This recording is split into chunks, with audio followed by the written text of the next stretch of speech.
पुष्पेन जी, आपकी प्रतिक्रिया, आप सब लोगों को सुन रहे हैं, आपकी प्रतिक्रिया।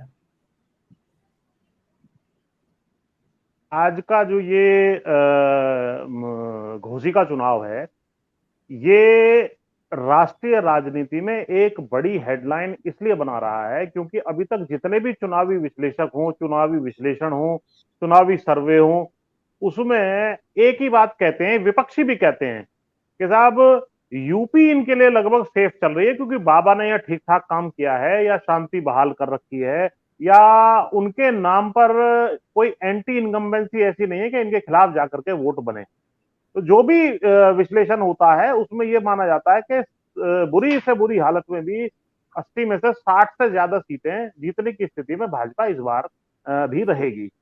लेकिन वहां महाराष्ट्र में इनकी सीटें लूज हो रही हैं, बिहार में लूज हो रही हैं, बंगाल में लूज हो रही हैं, कर्नाटका में लूज हो रही हैं और जगह भी कुछ जगह लूज हो सकती हैं। लेकिन यूपी के बारे में ये बात कही जा रही थी कि हाँ ये सेफ जोन में है। अगर ये यूपी में भी लूज हो जाती हैं या हो रही हैं या जिस तरह का ये चुनाव दिखा रहा है, उससे ये बहुत स्पष्ट है कि ये योगी और मोदी के बीच में जो प्रश्न किया है, यहां पर ये जो एक फिल्म आई थी बाजीगर, के हार के भी जीतने वाले को बाजीगर कहते हैं, ये बाजीगरी कहीं ना कहीं योगी जी ने कर दी है इस बार।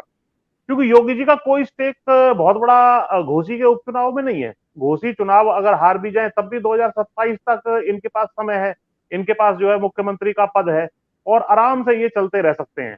और ये जिस तरीके से जो ठाकुर वोट हैं वो शिफ्ट हुए हैं, तो निश्चित रूप से ये लग रहा है कि योगी जी ने एक सिग्नल देने की कोशिश की है कि भैया मेरी तरफ से ये मत मान के चलना कि अगर आप मुझे इग्नोर करोगे या मुझे निपटाने की कोशिश करोगे तब भी मैं 60-65 सीटें तुम्हारी झोली में कंट्रीब्यूट करूंगा।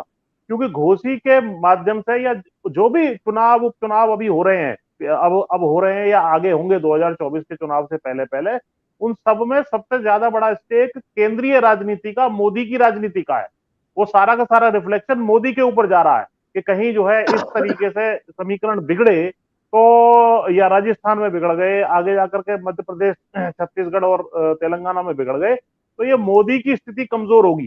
तो ये सिग्नल कहीं ना कहीं पॉलिटिकल जो डैमेज है वो मोदी जी का पॉलिटिकल डैमेज इस सारे उसमें ज्यादा लग रहा है।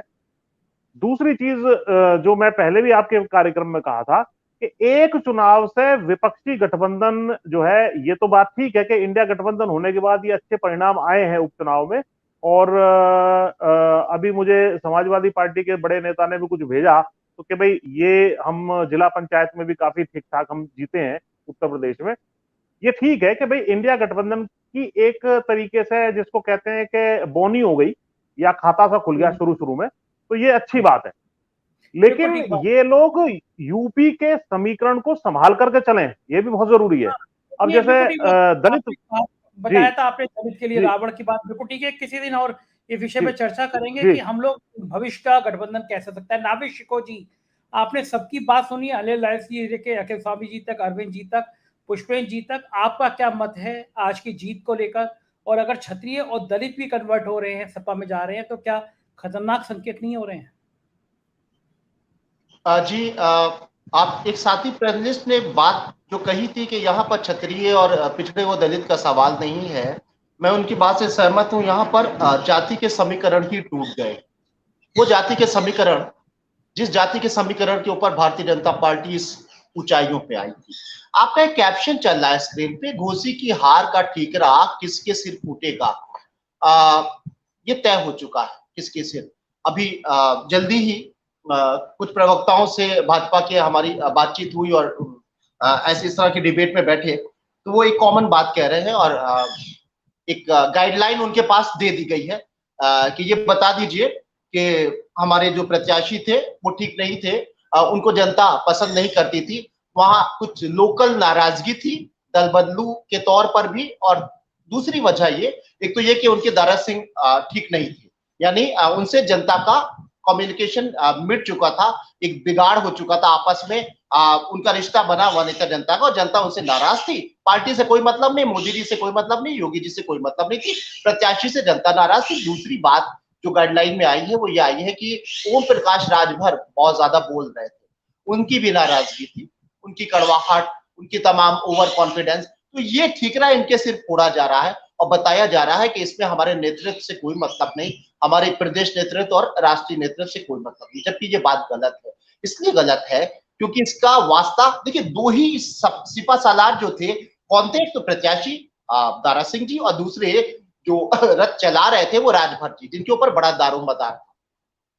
इन दोनों को किसने वापसी करवाई थी? दिल्ली में वापसी हुई थी, अमित शाह जी ने करवाई थी, राष्ट्रीय नेतृत्व ने उनकी वापसी करवाई थी। और ये आप भी जानते हैं, सब लोग जानते हैं कि उत्तर प्रदेश का नेतृत्व कतई नहीं चाहता था कि वो लोग जो बड़बोले हैं, वो लोग जो विधानसभा चुनाव के ऐन वक्त पर साथ छोड़ के चले गए थे और अब शब्द बोल रहे थे, उनको वापस लिया जाए। तब जब ये कहा जा रहा है, और ये बात सच भी है, कि उत्तर प्रदेश में अपने आप में भाजपा बहुत मजबूत है, तब ऐसे लोगों को वापस लेने के लिए कई लोग, यहां उत्तर प्रदेश की बड़ी बड़ी शक्तियां नहीं चाहती थी कि दारा सिंह भी और राजभर कतई भी वापस एनडीए का हिस्सा ना बने, या वो वापस दारा सिंह जो है वो पार्टी में वापस ना लिए जाए। लेकिन उनको किसने लिया? राष्ट्रीय नेतृत्व ने। किस राष्ट्रीय नेतृत्व ने? जिसने, अमित शाह जी ने। कौन अमित शाह?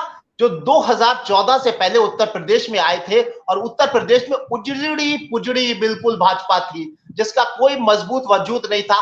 लेकिन उन्होंने जातिगत एक ऐसा शिल्पकारी की, ऐसे समीकरण बनाए, पिछड़ों के नेताओं को अपने साथ लिया, उसका एक ऐसा कॉम्बिनेशन बनाया, उसका एक ऐसा कॉकटेल बनाया कि उत्तर प्रदेश में उभरी और पूरे देश में भाजपा उभर गई। ये उन अमित शाह जी ने ही इनकी वापसी कराई। और वो ये मान के चल रहे थे कि पिछड़ों का जो एक कोलाज है वो होना जरूरी है, इनकी वापसी जरूरी है। ठीक है, उन्होंने उल्टा सीधा कह दिया था, कोई बात नहीं, हमें अपनी पार्टी देखनी है या किसी और को देखना, और उनको वापस लाए। लेकिन हुआ क्या कि यहां पर जाति के समीकरण ही सब ध्वस्त हो गए। अगर ध्वस्त नहीं होते तो फिर आप ये क्यों कहते कि दलितों का वोट कैसे मिल गया भैया, ठाकुरों का वोट कैसे मिल गया?